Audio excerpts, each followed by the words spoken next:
काकू काय रे?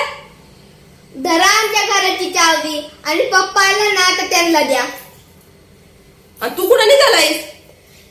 मी मम्मी बरोबर शॉपिंगला निघालो या. सारखीच बरी तुझी मम्मी शॉपिंग करती या. परवा दिवशी तर शॉपिंगला गेली होती. एवढं पैसे बरं येतात तुझ्या मम्मीकडं. अहो माझ्या मम्मीला लाडकी बहीण योजना